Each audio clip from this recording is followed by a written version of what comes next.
तो फिल्म की शुरुआत में हमें एक ताकतवर इंसान फिनिस्ट और उसके चेले एंडी को दिखाया जाता है। फिनिस्ट इस मर्तबा जंगल में एक से जायंट पिग को पकड़ने आया था जो आए दिन गांव वालों की फसलों को नुकसान पहुंचाकर गांव वालों को तंग करता था। इस इतने बड़े पिग के सामने अगर भी बहादुर फिनिस्ट डरता नहीं और अपने साथी एंडी से कहता है, सबके लिए मैं हीरो हूँ और इसे कंट्रोल करके मैं अपनी पोजीशन बनाए रखना चाहता हूँ। वो आप अपना वेपन लिए इस पिग पर हमला शुरू कर देता है, पर इन छोटे हमलों का इस पिग पर कोई असर नहीं था। एंडी भी फिनिस्ट की मदद के लिए इस पिग के ऊपर अपने नेज़े से जब हमला करता है तो नेज़ा पिग के नाक के अंदर जाकर वो गुस्से में नींद से जाग जाता है। वो अपने गुस्से में एंडी को मारने के लिए बढ़ा ही कि फिनिस्ट उसे रोकने के लिए सामने आ गया। उसने पूरा जोर लगाया पर पिग को रोक ना पाया। उल्टा पिग ने ही अपने थोड़े से जोर से उसे हवा में उड़ा दिया और फिनिस्ट दोबारा आकर पिग के ऊपर ही गिर गया। पिग को कंट्रोल करने के लिए एंडी ने फिनिस्ट के पास एक रस्सी फेंकी जिसे फिनिस्ट ने पकड़ लिया, लेकिन अगले ही पल वो पिग उड़ने लगा था। फिनिस्ट ने इसी रस्सी को उस पिग के दोनों पंखों और उसके सींग के इर्द गिर्द बांधकर उसे अपने कंट्रोल में कर लिया और फिर उसे अपने इशारों पर उड़ाते हुए ले गया गांव के अंदर। और जब सबने देखा कि इतने बड़े पिग को भी फिनिस्ट ने अपने कंट्रोल में कर लिया था तो सारे अब फिनिस्ट के नारे लगाने लगे। इसी क्राउड के अंदर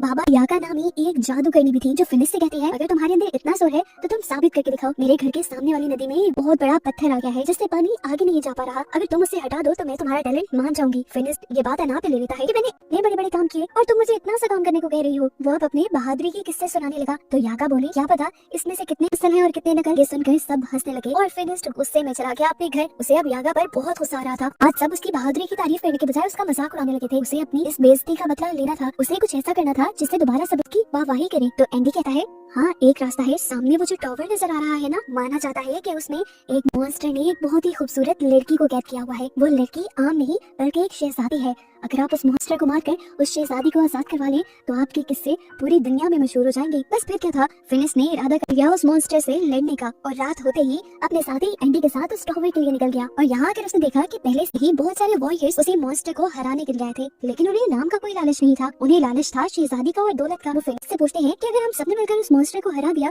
तो शहजादी किसको मिलेगी, जिस पर फिनिस्ट ने कहा कि मुझे शहजादी का कोई लालच नहीं। और इन लोगों ने डिसाइड कर लिया कि ये लोग इकट्ठे उस मॉन्स्टर से लड़ेंगे। लेकिन साइड पे जाकर फिनिस्ट ने एंडी को बताया कि मैं उस मॉन्स्टर को अकेले मारना चाहता हूँ, इसीलिए मैं सुबह नहीं अभी उस मॉन्स्टर को मारने के लिए उस टॉवर में जाऊंगा। ये कहकर वो टॉवर की खिड़की से टॉवर के अंदर चला गया, जहाँ जाते ही उसे सबसे पहले वो खूबसूरत सी शहजादी दिख गई। लड़की फिनिस्ट को देखते ही उससे कहती है, तुम भी मरने के लिए आ गए, जिस पर फिनिस्ट ने कहा, नहीं मैं तुम्हें यहाँ से बचाने आया हूँ। ये सुनते ही वो लड़की भागकर अंदर चली जाती है। उस लड़की को रोकने के लिए फिनिस्ट उसका हाथ पकड़ लेता है और वो लड़की जल्दी से अपना हाथ छुड़वाकर एक टॉवर के पीछे चली जाती है। और पीछे से ही तभी अचानक कोई सांप फिनिस्ट के ऊपर हमला कर देता है। फिनिस्ट भी इस सांप से लड़ने लग जाता है, लेकिन कुछ ही सेकंड बाद रिवील होता है कि ये कोई आम सांप नहीं था। ये असल में उस मॉन्स्टर की दुम थी जिससे लड़ने के लिए फिनिस्ट यहाँ आया था। ये देखते हुए वो पहले इस मॉन्स्टर के ऊपर काफी सारे वार करता है, लेकिन जब सारे वार से हार जाता है तब वो मॉन्स्टर की दुम को यानी सांप वाले मुंह को पकड़ लेता है और अपनी पूरी ताकत लगाते हुए उस सांप के मुंह को चीरने की कोशिश करता है।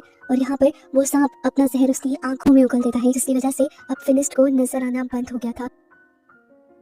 वो अंधा हो गया था। अंधा होने के बाद भी फिनिस्ट हार नहीं मानता और अपने पाँव से टटोलते हुए अपना वेपन ढूंढ लेता है और दोबारा से उस मॉन्स्टर के ऊपर हमला करता है, लेकिन मॉन्स्टर तो अब जैसे सामने से गायब हो चुका था। फिनिस्ट हमला कर करके इस टॉवर को तोड़ने लग गया। टॉवर टूटने की आवाज से तो सारे के सारे वॉरियर्स भी उठ खड़े हुए और फौरन से टॉवर वाले मलबे पे आए। उन्होंने यहाँ देखा तो इन्हें ना तो वो मॉन्स्टर मिला और ना ही शहजादी मिली, बस मलबे में दबा फिनिस्ट इन्हें दिखा। एंडी को जब पता चला कि फिनिस्ट की आंखें चली गई हैं तो वो उसे लेकर अब उसके घर छोड़ देता है। फिनिस्ट बहुत ज्यादा एग्रेशन में था, गुस्से में था अपनी आंखों के चले जाने की वजह से। कि ये हालत एंडी से देखी नहीं जाती और वो बाबा यागा के पास जाता है। उसने बाबा यागा को सब बताया कि किस तरह फिनिस्ट की आंखें चली गई हैं और वो उससे मदद लेने के लिए आया है, लेकिन बाबा यागा ने उसकी मदद करने के लिए साफ इनकार कर दिया क्योंकि फिनिस्ट ने भी उसकी मदद नहीं की थी। ये बात जब फिनिस्ट को पता चली तो वो बहुत उदास हो गया। वक्त गुजरता रहा और एंडी ने भी उसके पास आना अब कम कर दिया था। वो अपने सारे काम किसी तरह करता था, बाहर जाकर फल भी खरीद के लाता था, लेकिन रास्ते में ही बच्चे उसका फल चुरा लिया करते थे क्योंकि उसे नजर तो आता नहीं था। अब तो उसके पैसे भी खत्म होने लगे थे। एक दिन जब एंडी उसके घर आया तो उसने गुस्से में एंडी को खुद ही कह दिया कि तुम्हारे लिए मेरे पास कोई काम नहीं,